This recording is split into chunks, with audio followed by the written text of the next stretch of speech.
샬롬. 한 주간을 시작하는 월요일 아침입니다. 이 한 주간에도 풍성하신 하나님의 사랑과 부활하신 예수 그리스도의 능력과 은혜 그리고 성령의 충만함이 함께하기를 기도하고 축복합니다. 함께 읽고 묵상할 말씀은 데살로니가 후서 1장 1절로부터 7절 말씀입니다. 제가 읽어봅니다. 바울과 실로아나와 디모데는 하나님 우리 아버지와 주 예수 그리스도 안에 있는 데살로니가인의 교회에 편지하노니 하나님 아버지와 주 예수 그리스도로부터 은혜와 평강이 너희에게 있을지어다. 형제들아, 우리가 너희를 위하여 항상 하나님께 감사할지니 이것이 당연함은 너희의 믿음이 더욱 자라고 너희가 다 각기 서로 사랑함이 풍성함이니 그러므로 너희가 견디고 있는 모든 박해와 환난 중에서 너희 인내와 믿음으로 말미암아 하나님의 여러 교회에서 우리가 친히 자랑하노라. 이는 하나님의 공의로운 심판의 표요 너희로 하여금 하나님의 나라에 합당한 자로 여김을 받게 하려 함이니 그 나라를 위하여 너희가 또한 고난을 받느니라. 너희로 환난을 받게 하는 자들에게는 환난으로 갚으시고 환난을 받는 너희에게는 우리와 함께 안식으로 갚으시는 것이 하나님의 공의시니. 아멘. 저는 오늘 이 말씀을 감사를 나타내는 삶이란 제목으로 생각해 보고자 합니다. 어제 우리는 추수감사주의를 지냈습니다. 교회력에 따라 추수감사주의를 지낸다는 것은 곧 예수 그리스도의 탄생을 기념하는 성탄절과 한 해를 마무리하는 새해를 맞이하는 연말연시를 준비해야 한다는 뜻이기도 합니다. 2025년을 잘 마무리하고 2026년을 위한 영적인 씨앗을 뿌려야 한다는 의미이기도 한 것입니다.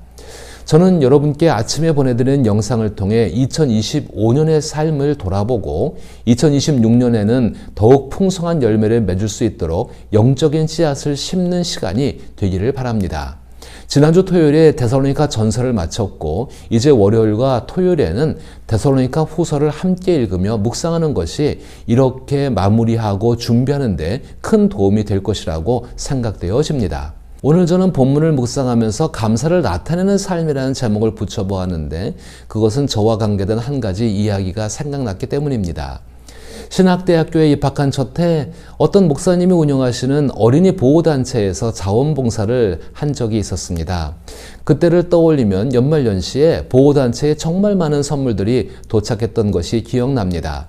기관에서 보내온 것으로부터 개인이 보낸 다양한 선물 꾸러미들이 있었는데 그 중에는 모든 아이들에게 공평하게 나누어 주라고 보내진 것도 있었고 특정 어린이를 위해 보내진 선물들도 있었습니다. 하지만 제게 가장 깊은 인상을 남긴 것은 그 기관을 운영하시는 목사님이 하시는 일이었습니다.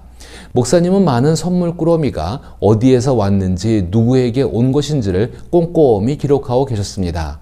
성탄절에 아이들에게 선물을 나누어 주고 나면 아이들이 선물 꾸러미를 풀면서 끈과 포장지, 장난감과 책들 등등이 주변에 흩어지게 되어집니다.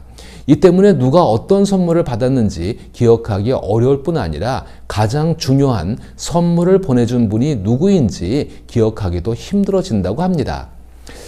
더불어 목사님께서 선물을 보내주신 분들께 감사 편지를 쓰고 선물을 받은 아이들도 감사 편지를 쓰는 일이 있었습니다.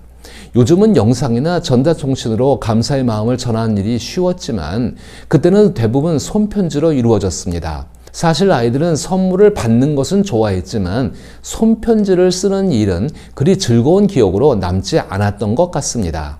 그래서 제가 아이들의 입장에서 굳이 그렇게까지 하셔야 하냐고 물었을 때 목사님은 은혜가 감사로 이어지지 않으면 굳은 마음을 부드럽게 만들 수 없다고 하셨습니다.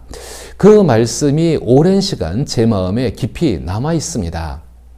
하나님께서 우리에게 베푸신 값없는 은혜와 친히 자신을 내어주신 그 놀라운 선물을 깨닫는 것이 감사의 절반일 것입니다.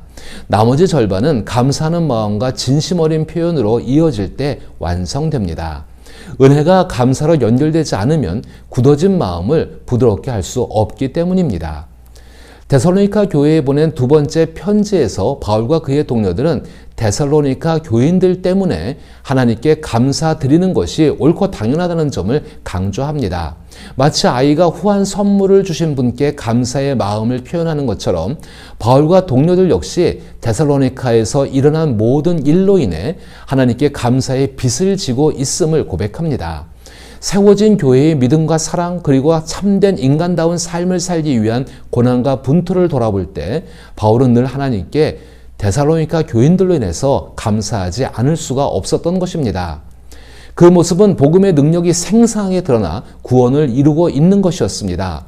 사람들이 복음을 믿음으로 받아들이고 하나님을 신뢰하여 예수님께 절대적인 충성을 바칠 때 그들은 사랑의 공동체를 이루어 서로의 삶을 나누게 됩니다.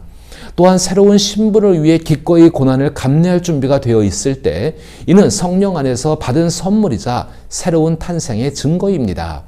이에 대한 올바른 반응은 처음부터 끝까지 이 모든 일을 행하신 신실하신 하나님께 진심으로 감사를 드리는 것뿐입니다. 바울과 그의 동료들은 이러한 은혜를 자랑스럽게 여기며 은혜에는 반드시 감사가 따르고 감사는 더 큰 은혜를 받을 마음을 준비하게 한다고 말하고 있는 것입니다. 형제들아, 우리가 너희를 위하여 항상 하나님께 감사할지니 이것이 당연함은 너희의 믿음이 더욱 자라고 너희가 다 각기 사랑함이 풍성함이니 그러므로 너희가 견디고 있는 모든 박해와 환난 중에서 너희 인내와 믿음으로 말미암아 하나님의 여러 교회에서 우리가 친히 자랑하노라. 은혜를 베푸셔서 새로운 신자들과 성도 안에 믿음과 사랑, 인내의 열매를 맺게 하시는 신실하신 하나님의 주권은 심판을 행하시는 하나님의 주권과 불가분의 관계를 이룹니다.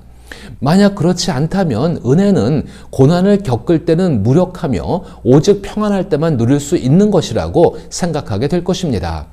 은혜와 고난이 서로 짝을 이루어 있음을 아는 그리스도인은 모든 고난이 하나님께서 그리스도인들을 하나님의 나라에 합당한 자로 만드시기 위해 작정하신 분명한 표징임을 확신합니다. 또한 그런 사람들은 현재 고난을 겪고 있지만 하나님의 공의가 반드시 임할 것임을 믿고 있습니다. 이는 하나님의 공의로운 심판의 표요 너희로 하여금 하나님의 나라에 합당한 자로 여김을 받게 하려 함이니 그 나라를 위하여 너희가 또한 고난을 받느니라. 하나님께서는 5절에서 말씀하신 공의로운 심판을 통해 하나님과 복음에 충실했던 사람들 그리고 세상의 권력과 이방신들 불의한 사람들이 요구하는 충성을 거부하고 저항함으로써 인해 핍박받은 사람들을 구원하실 것입니다.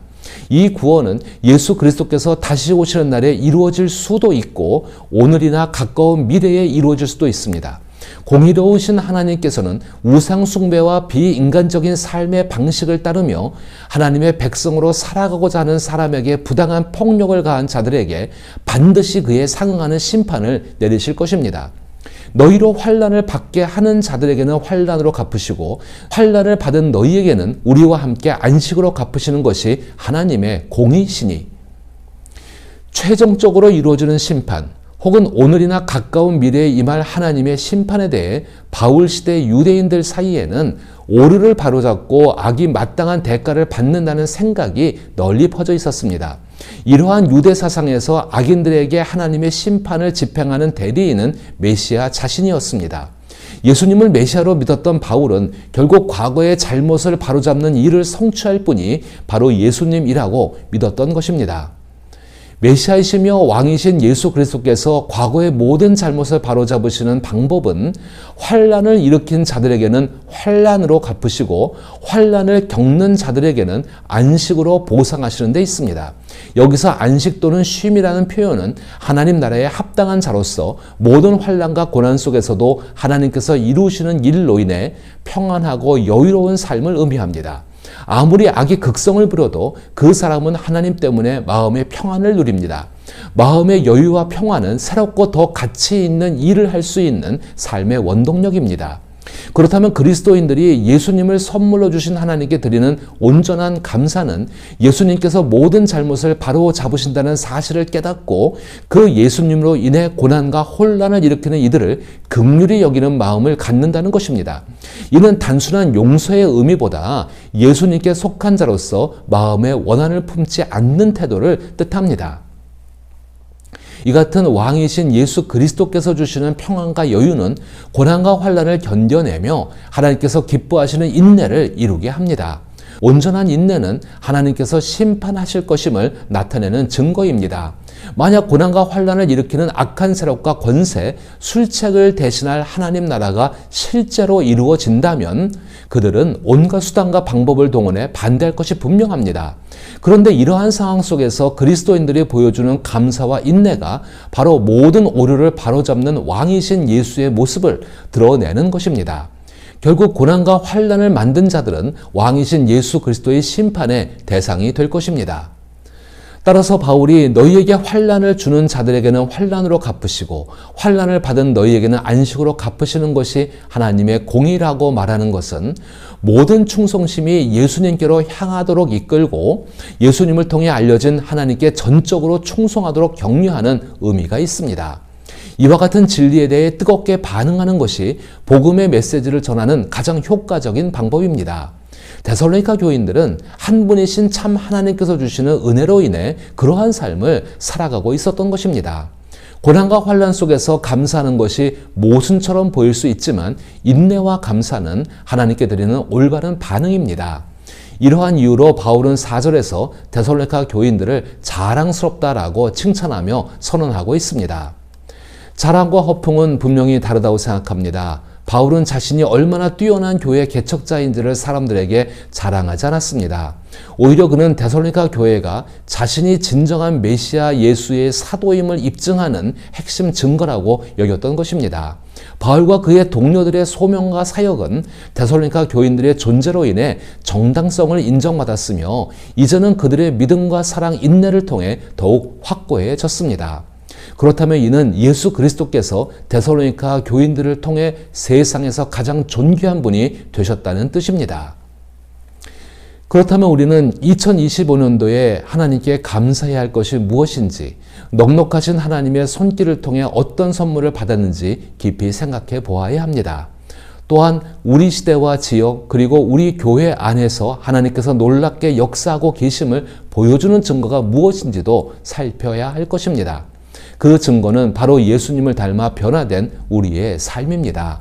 고난과 환난 가운데에도 환난을 일으키는 자들에게는 환난으로 갚으시고 환난을 받는 자들에게는 안식으로 갚으시는 하나님의 공의를 믿으며 인내하는 가운데 감사함으로 더욱 굳건한 믿음 안에서 서로를 사랑하는 삶이라 할 수 있습니다. 지난 시간 동안 감사를 나타내는 자신의 삶에 얼마나 충실했는지를 각자 돌아보시기를 바랍니다. 다가오는 성탄절과 새해를 맞이하며 데살로니가 교인들처럼 감사와 인내로 충만한 삶을, 왕이신 예수 그리스도께 대한 충성심을 새롭게 다짐하기를 바랍니다.